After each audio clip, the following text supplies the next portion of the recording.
ഒറ്റ മൈൻഡായിട്ട് ഇറങ്ങിയൊരു യാത്രയാണ് കേട്ടോ അതൊരു കുഞ്ഞേ ഔട്ടിങ്. ആരുന്ന് 2 മാസം വെക്കേഷൻ ഉണ്ടെങ്കിൽ എവിടെയും കൊണ്ടുപോകാൻ പറ്റിയിട്ടുണ്ടായിരുന്നില്ല, ഡെലിവറിയും കാര്യങ്ങളൊക്കെ. കാരണം ഇപ്പൊ ഉണ്ണിയുടെ 90 കഴിഞ്ഞ് 4 മാസം ആവാറായി. അപ്പൊ അത് ഞങ്ങൾ ചെറിയൊരു ഔട്ടിങ്ങിന് ഇറങ്ങിയതാണ് കേട്ടോ.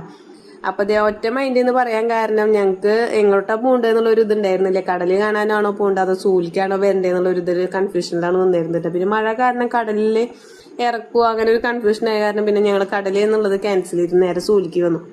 തൃശ്ശൂർ സൂവിന് തൃശ്ശൂർ ടൗണിൽ നമുക്കിനി കാണാൻ സാധിക്കില്ല. കുറച്ചുകൂടി കഴിഞ്ഞിട്ടുണ്ടെങ്കിൽ നേരെ പുത്തൂരിക്ക് മാറ്റും. അവിടുത്തെ പണിയും കാര്യങ്ങളൊക്കെ ഏകദേശം കഴിഞ്ഞു. അപ്പോൾ ഇവിടെ എന്തായാലും മൃഗങ്ങളെയൊക്കെ അങ്ങോട്ട് മാറ്റൽ തുടങ്ങിയിട്ടുണ്ട് കേട്ടോ. അവിടെ അധികം മൃഗങ്ങളൊന്നും ഉണ്ടായിരുന്നില്ല. കടുവ, പുലി, സിംഹം അങ്ങനെ കുറച്ചൊക്കെ ഉണ്ടായിരുന്നു. അതിനൊക്കെ കണ്ടു. പിന്നെ കുരങ്ങ്, മയില്, കുറച്ച് കിളിയോള് അങ്ങനെയൊക്കെ ഉണ്ടായിരുന്നുള്ളൂ കേട്ടോ. അപ്പൊ ആരുന്നതൊക്കെ ഇങ്ങനെ ചെറുപ്പത്തിൽ അവള് പോയിട്ടുണ്ട് വെച്ചാൽ അവൾക്ക് വലിയ ഓർമ്മയോ കാര്യങ്ങളോ ഇല്ല. പിന്നെ അതേ പുതിയൊരു എക്സ്പീരിയൻസ് ആയിരുന്നു ഇത്തരം മൃഗങ്ങളെയൊക്കെ അടുത്ത് കാണുക എന്നുള്ളത്. അപ്പൊ ആരുന് ഭയങ്കര എൻജോയ്മെന്റ് ആയിരുന്നു.